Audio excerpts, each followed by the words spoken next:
Good morning, Abundant Life Church. This is Pastor Chris, and today we're going to be looking at Romans chapter 14, verses 1 down through 12. When I was in high school, I played basketball. I wasn't very good at it. Strangely enough, I really wasn't good at any of the sports, but basketball was one of them.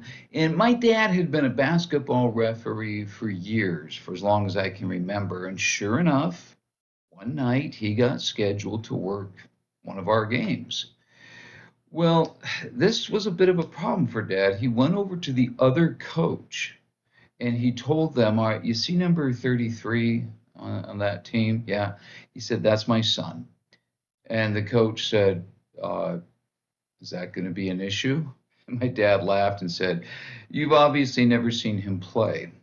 No, it was not going to be an issue. But what if, as the referee, if Dad decided, I'm going to start setting picks for my son?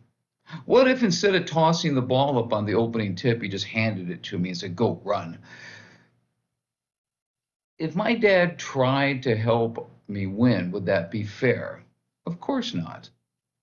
Could my dad be fair working this game? Yeah, he was. He even called a foul on me, and our stands just erupted. The other team couldn't figure out why they were cheering. Anyways, the question is of fairness. When you think of the Apostle Paul, does he strike you as somebody who is fair? Yeah, you're probably going to say, yeah. Could he be fair in what he's going to write here? Now, before you say yes, hang on just a minute. Paul tells his readers not to judge one another's faith. All right, that sounds pretty reasonable. Does Paul have the credibility to say something like that? Absolutely. And then Paul turns right around and guess what he starts doing? Judging other people's faith. He breaks Christians in that church into two categories: the ones who have a strong faith in his mind and the ones who have a weak faith. But how can you decide somebody has a weak faith without being judgmental of their faith? Was Paul really being fair after all here?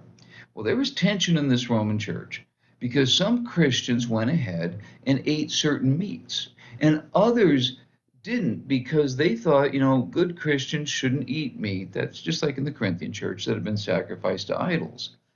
Or they figured, well, there's meat that's forbidden in the old Jewish dietary laws. Now, most of the people in the Roman church did not grow up Jews; they grew up Gentiles, have been eating this meat for years. But now, if we're going to be Christians, we probably shouldn't eat it because Moses said not to. And other people didn't like that so much. Now, some of the people who were so-called Christians, they weren't bothering with Jewish Sabbath days or other special days or the Jewish feasts. They were just being Christians. But other believers, and these were mostly people who had come from a Jewish background before they came to Jesus, they did keep those things from their past. You see, they were the abstainers. The indulgers were the largely Gentile Christians. The abstainers were largely the Jewish Christians, and these two groups each approached their Christian faith differently. One group went a little farther in its devotion to God, in their mind at least, and they were a little stricter. They were probably a little more serious about living out their faith. That's the group that Paul says, you're the weak ones. And he says that the indulgers were strong in their faith. If anything, doesn't it seem like it should be the other way around? When I was in Bible college, we had to, before I could enroll, I had to sign a pledge vowing that I would not smoke or use any tobacco, I wouldn't drink any alcohol, and I wouldn't dance. All right. First of all, I never did any of those things. I hate tobacco, hate alcohol, just don't like the taste of them. And well, if you've ever seen me try to dance, you know I had no trouble signing that pledge. All right. They make Bible college students go a little extra. But my question is, shouldn't they? Shouldn't more be expected out of somebody who's training for a ministry position? All right, then how is it that this group that went a little farther, that kept a few more laws and regulations because of their faith, wouldn't they be considered the strong ones? But no, Paul says you're the weak ones. And the other group that does all those things, they're the strong ones. All right, let's look at verses 1 through 6 here. Except the one whose faith is weak, without quarreling over disputable matters. One person's faith allows them to eat anything, but another whose faith is weak eats only vegetables. The one who eats everything must not treat with contempt the one who does not. And the one who does not eat everything must not judge the one who does, for God has accepted him. Who are you to judge someone else's servant? To their own master, servants stand or fall, and they will stand, for the Lord is able to make them stand. One person considers one day more sacred than another.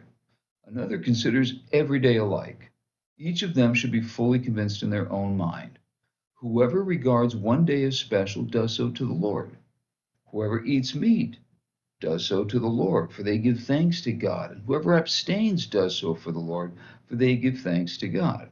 All right, again, it sounds like Paul is saying just let people live out their own faith. You're not in charge of them. That's good advice, and that's fine and good. Don't judge each other. But let's go back to verse 1. Except the one whose faith is weak. He means here the one who says you can't eat that meat. You should keep those special feast days, what have you.